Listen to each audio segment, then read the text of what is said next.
the paper markets were the tail on the dog, but the tail constantly wagged the dog because they would overwhelm the physical markets with paper.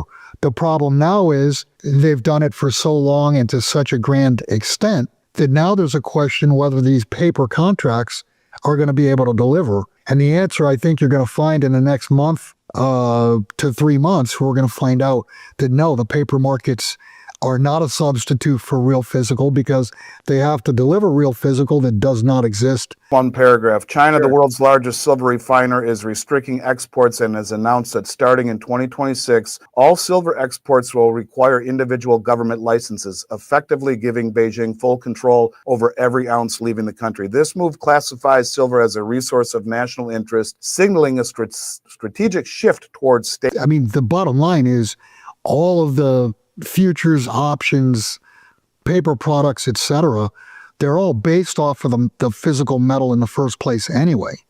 That's why they're called derivatives. They're derivatives of the actual product. There's not as much concern. There's concern. I mean, if gold doesn't deliver, the system dies anyway. But if gold doesn't deliver, it's not a direct effect on production, if you will. Silver is used in so many different applications, whether it be industrial, technological, medicinal. I just did an interview and was talking about every time they shoot a Tomahawk missile, there goes a monster box. You can't make a Tomahawk missile without roughly 500 ounces of silver. So silver will have profound ramifications to the real world, to the real economy. Now, that said, if silver goes failure to deliver or gold goes failure to deliver, you're stuck in the casino because the casino will close. And when the casino closes, and we've talked about this, for the last, year and a half, maybe even 2 years, we've talked about the great taking. Once the casino closes and banks and brokers and insurance companies start going belly up, they're going to take your capital with them. And that's why it's so important to get your capital out of the system into something, gold and silver, that cannot bankrupt, and in a place where it can't be taken from you. Right. Well, going back to visit the late 2019 episode, that was just before COVID.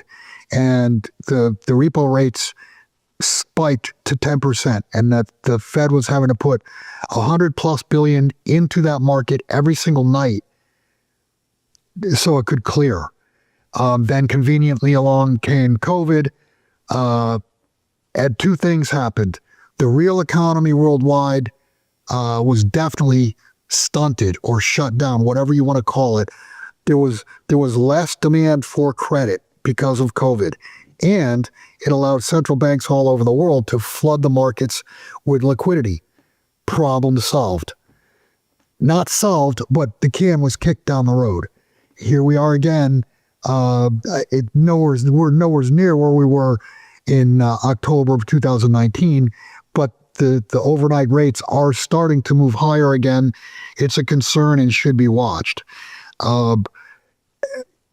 Again, everything, whether it be the real economy, production, consumption, transit, and also the financial world, the financial economy, everything runs on credit. If credit gets disrupted or credit ceases anywhere, it'll be a shock that will, it'll shut the whole system down. Yeah, I would just say, welcome to the party. And next, I would say we have interest rates still at basically generational lows. I mean, we're not where we were 3 or 4 years ago. We're not at 0% rates, but rates are extremely low. There's no risk premium in interest rates at all. So brokers and banks, they understand that the likelihood long-term, 5 years, 10 years, longer than that, the likelihood is that rates are going to go higher, not lower. And they also understand that there's going to have to be another mass printing, whether they call it QE or not, it doesn't matter. But there's going to be another global mass printing. And the problem with that is that debases the currencies, and that lowers the value of the unbacked currencies. If the values are lower, then you got to give more of dollars or euros or yen or whatever for that same ounce of gold or the same ounce of silver.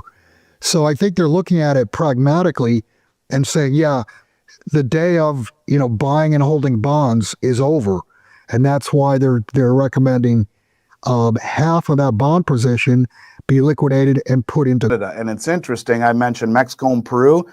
The Chinese are going right to those miners and saying, we'll pay double what the West will. We want your doré, which are the crudely refined bars. We want your concentrate, which is the byproduct mining sludge. Right. And we'll pay double. We'll send it back and refine it ourselves. Now, this is coming from the second largest producer of silver on the planet.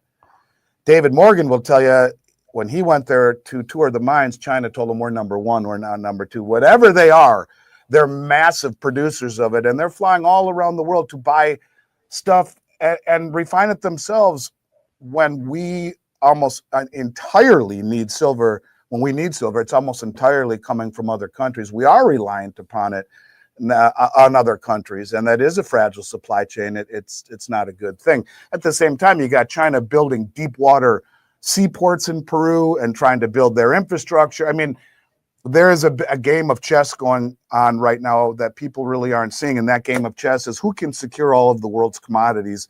Shh, don't tell, do it quietly. Don't freak everyone out. But this is a battle of gaining supremacy on the commodities of the world. It's shifting from paper promises by the West into who's got the goods around the globe. They do export, but they are now limiting exports as of, I don't know, within the next month or two. Any silver that leaves the country has to apply for a permit with the government. And they were big exporters. They're not going to export quite the same way because I think it's in response to the moves that the U.S. is making. It's in response to the realization that, they have a real advantage in having the supplies that they do. And why make it any easier for the U.S. when we're doing the things that we are doing in terms of tariffs and in terms of, trade restrictions and sword rattling, saber rattling. I just think that they're smart to do that. And I think it will be a growing trend, but they just did publicly announce that they are going to limit drastically. And they have also characterized it as a matter of national security as well. This is going to be a trend that you will see, a nationalistic trend, I think, as time goes on, as the prices go higher. China, the world's largest silver refiner, is restricting exports and has announced that starting in 2026, all silver exports will require individual government licenses, effectively giving Beijing full control over every ounce leaving the country. This move classifies silver as a resource of national interest, signaling a strategic shift towards state-managed supply. And then at the same time, you got the U.S. adding it to the critical mineral list. This is no coincidence, and it's a battle for the world's supplies of things that are critical to infrastructure, critical to military, critical to a world that is digital. It is